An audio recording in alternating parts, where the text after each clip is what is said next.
yang akan kita lakukan untuk bisa berada di jalan yang kudus itu? Maka kita harus kembali membenahi diri, introspeksi diri, bahwa kita tidak selamanya tinggal di dunia ini.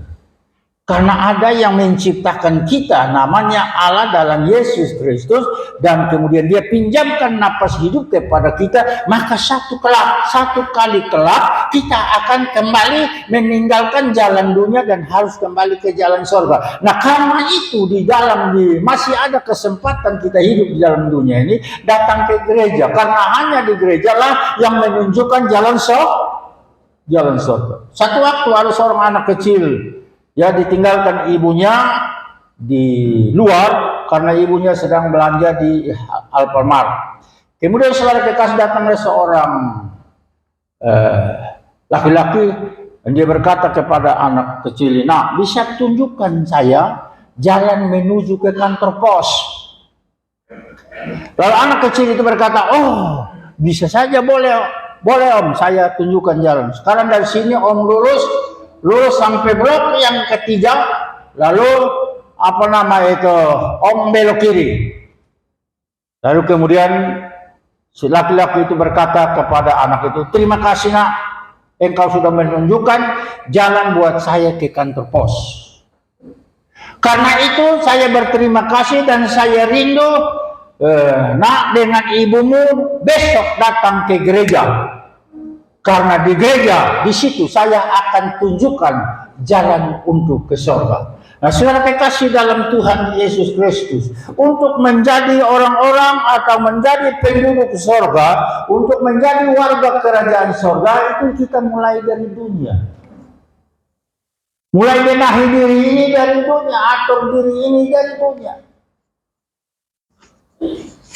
Saya punya benjolan satu di tangan ini. Dia satu tiap hari itu. Jalan di mana jalan ini adalah jalan yang meminta petunjuk. Hal yang kedua, jalan yang membutuhkan petunjuk. Makanya kalau saya tidak datang ke gereja, siapa yang mau kasih petunjuk?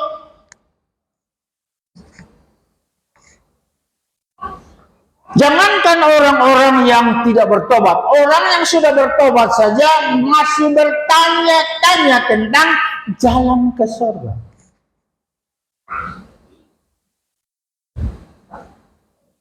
Makanya Paulus mendeklarasikan Yesus bahwa Yesus itu jalan, dan tanpa jalan itu orang tidak selamat. Bahkan Yesus sendiri mendeklarasikan dirinya bahwa dia adalah jalan, kebenaran, dan kehidupan.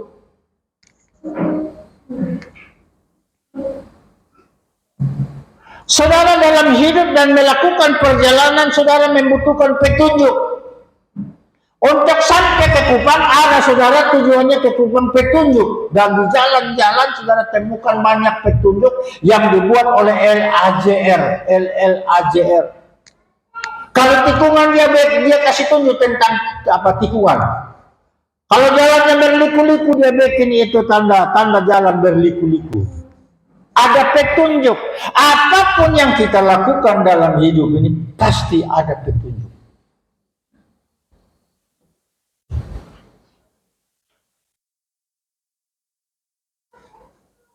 Karena itu dalam kehidupan kita, dalam melakukan perjalanan kita, jangan lupa minta Tuhan yang menjadi penuntun jalan kita. Ada banyak orang menyangka ujung jalan itu jalan lurus, tapi di ujung jalan itu menuju maut. Makanya di tanda larangan juga dibuat begitu. Kalau di depan jalan itu tidak ada jalan lagi, ya, maka mereka taruh tanda larangan bahwa ini tidak ada jalan lagi kemana-mana. Dia mentok, stop di situ.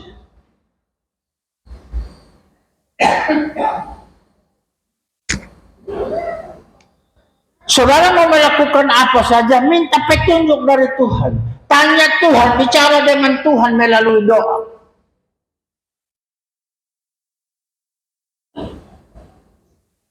Hanya dengan doalah saudara mendapatkan jawaban atas petunjuk keinginan yang saudara inginkan.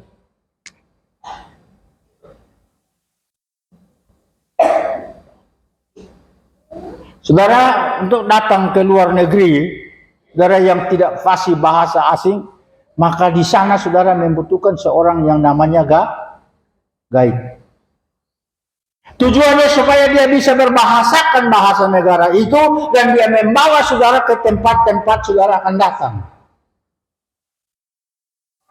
Nah, sama dengan Tuhan.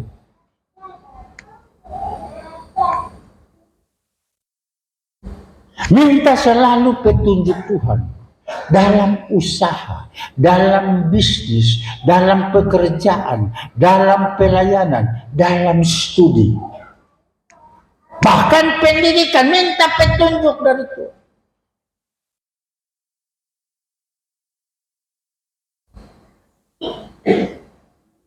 Dari dulu orang melakukan doa dan puasa. Ada yang berdoa berpuasa itu sampai 30-40 hari. Kita tanya, berpuasa 30-40 hari Tuhan suruh lu ke sana.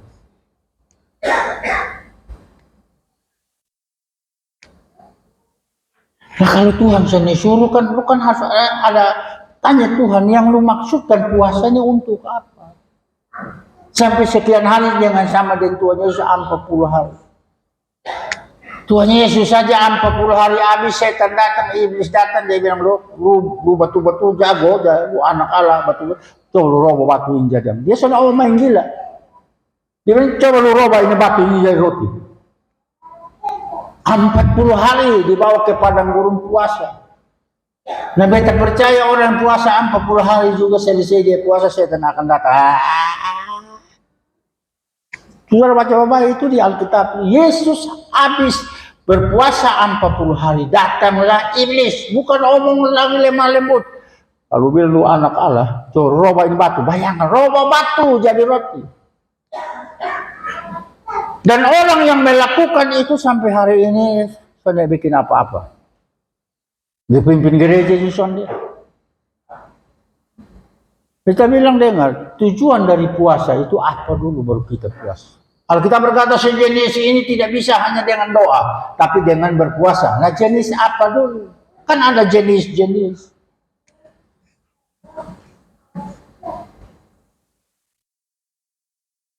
Jadi kita jangan tidak bisa kita paksakan diri yang kita jatuh sakit. Siapa yang salah? Jadi kita harus selalu meminta petunjuk Tuhan dalam setiap aktivitas kehidupan kita, apapun yang kita lakukan kita minta, karena petunjuk dari Allah tidak soalnya salah. Petunjuk dari dunia banyak salah, tapi dari Tuhan dia akan kasih tahu, lu mau sampai kepada jalan yang baik, ikut ini jalan. Makanya ada banyak orang meniru pelayanan yang ada, lalu mereka menamakan diri sebagai nabi. Mereka bernubuat. Dan Tuhan bilang siapa yang suruh lu? Ada banyak orang bernubuat atas nama Tuhan dan beri petunjuk kepada orang lain. Logikanya kalau dia orang yang hebat, orang diberkati Tuhan yang kita mungkin masih percaya. Tapi orang juga yang sama dengan kita yang model sonde karuan-karuan juga, kita juga masih percaya dia.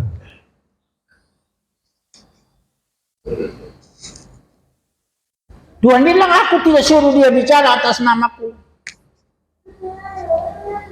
Jadi sepanjang hidup kita menjalani hidup kita sebagai anak Tuhan tahu kebenaran. Petunjuk yang jelas. Ciri jalan ini jalan yang jelas. Petunjuk Tuhan juga petunjuk yang jelas.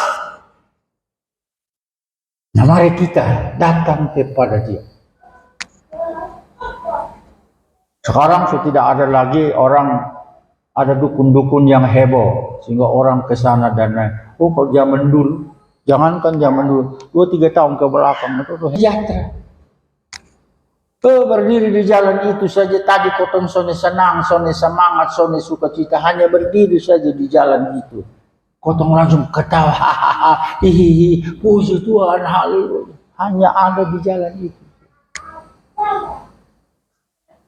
Karena jalan itu diprioritaskan kepada orang-orang yang hidupnya hidup putih. Jadi kita berada di jalan itu adalah jalan sukacita. Ada seorang pendeta bersama dengan 2 vikaris. Mereka datang mancing di sungai, mangai di sungai.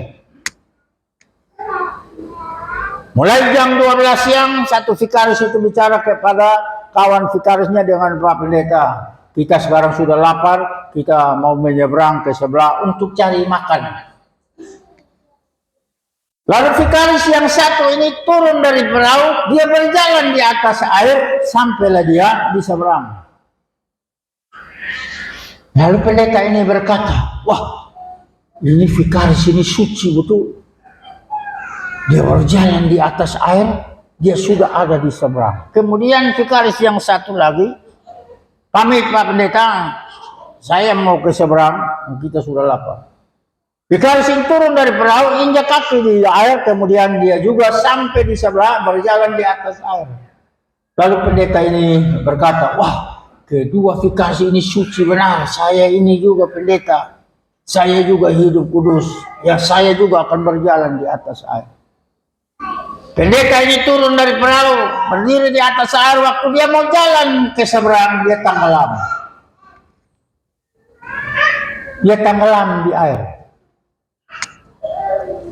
Dan kemudian kedua vikaris itu berkata satu dengan yang lain. Semestinya tadi kotong mesti kasih tahu Pak Pendeta supaya dia jalan ikut batu-batu yang kita susun itu, sehingga dia bisa sampai ke seberang. Bayangkan saja, vikaris lebih hebat daripada pendeta. Vikaris itu atur batu di jalan, ya, lalu kemudian ini jadi atas batu, jadi ini pendeta ini logikanya dia heran-heran. Dong ini betul-betul suci, dia sudah tahu bahwa ini. Nah ini pendeta sudah jadi itu batu, dia hanya mau berjalan di atas air seperti Petrus. Tapi don dua sudah kasih tahu ini pendeta. Lalu don datang angkat ini pendeta dari air, terus keluar dan mereka makan. Lalu kemudian setelah dalam situasi bahagia itu mereka omong dengan Pak Pendeta. Pak Pendeta, kami ada susun batu dari air dari sini ke situ hingga kami berjalan tadi itu di atas batu. Pak Pendeta bilang kamu dua ini membodohi saya. Nah, saudara kekasih, kamu mesti minta petunjuk tuh, Tuhan supaya berjalan jangan tenggelam di atas jangan juga buru-buru emosi, jangan. Sebab kalau kita juga panas orang lain sukses, lalu kemudian kita juga tidak tahu dia ilmu dari mana, kita coba praktek ikut dia, kita tenggelam. Biarkan dia saja begitu, lalu kita mempertimbangkan, kan begitu. Jangan jadi bodoh sama kayak ini pendeta juga. Dia juga mempertimbangkan, dia hanya rohani toh, dia hanya melihat dalam sisi rohani, dia tidak lihat dalam sisi jasmani. Dua orang ini ada atur cara lain. Jadi berarti rohani dan jasmani mesti jalan supaya kita ini bisa mengerti orang melakukan sesuatu itu kan nyata, itu bukan cerita. Yang terakhir, Yesus berkata, aku jalan kebenaran dan hidup. Yohanes pasal 14 ayat yang ke-6.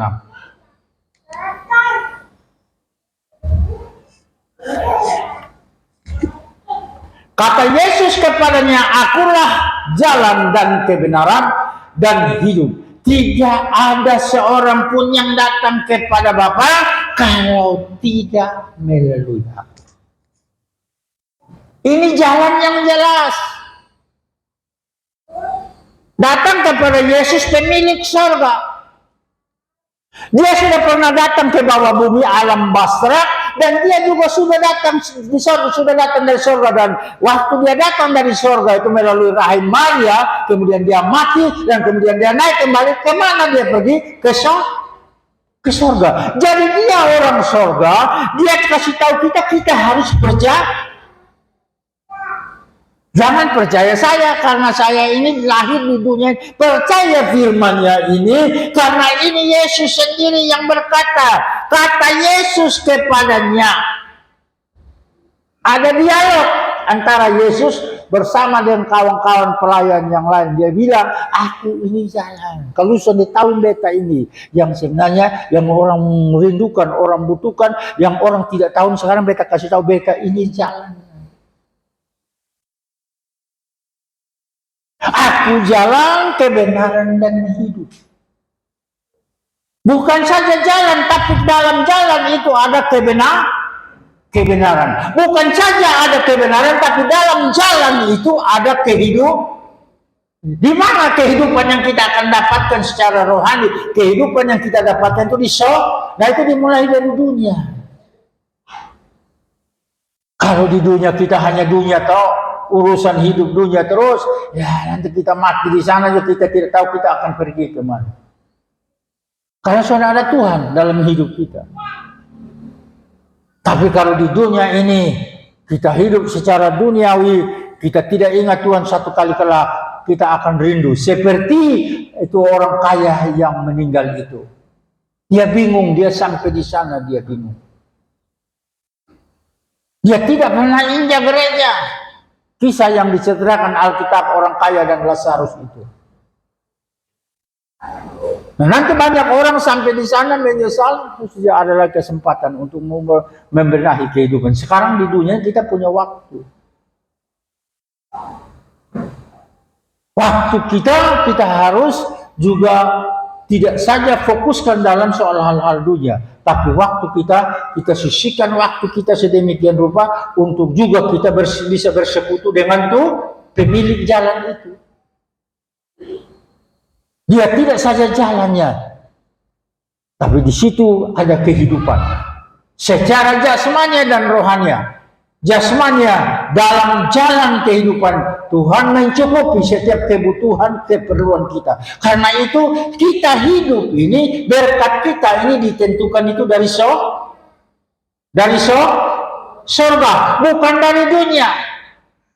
Berkat yang ditentukan dari sorga itu, Ratapan pasal 3 ayat 23, di situ dikatakan apa?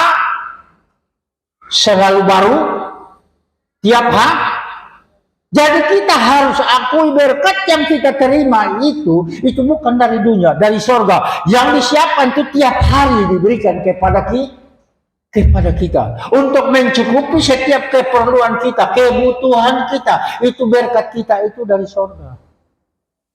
Seperti saya hamba Tuhan, ini berkat saya itu dari sorga. Saya tidak mengharapkan dari siapa-siapa dari dunia, itu dari sorga. Karena saya pelayan Tuhan, saya harus berharap kepada Tuhan. Makanya dalam Alkitab di situ dijelaskan bahwa pengharapan tidak pernah mengecewa.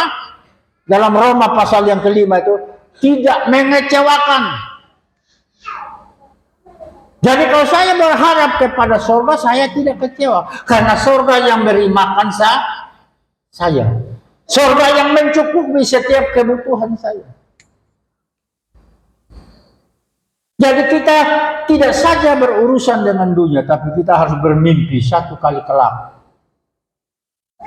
Saya akan berada di tempat yang tidak sama dengan yang ada di dunia. Di dunia banyak penderitaan, di dunia banyak kesusahan, di dunia banyak suka dan duka. Di tempat itu, tempat yang damai sejahtera, sukacita abadi untuk selama-lamanya. Karena itu Yesus tahu bahwa kita ada dalam dunia ini masih hidup dalam kehidupan penderitaan. Tapi satu kali kelak kalau kita taat tunduk kepada Dia, Dia hantarkan kita melalui jalan yang Dia siapkan kepada kita. Dialah jalannya, Dia bawa kita ke tempat di sana tidak ada air mata, di sana tidak ada suka duka, di sana tidak mengeluh lagi ABC dan lain sebagainya. Di sana sudah tidak ada lagi. Yang orang masih mengeluh dalam dunia. Tetapi ketika dia sudah berpisah dari dunia ini, di sana dia tidak mengeluh. Karena dia hidup damai sejahtera, kekal untuk selama-lamanya. Tuhan memberkati kita sekalian.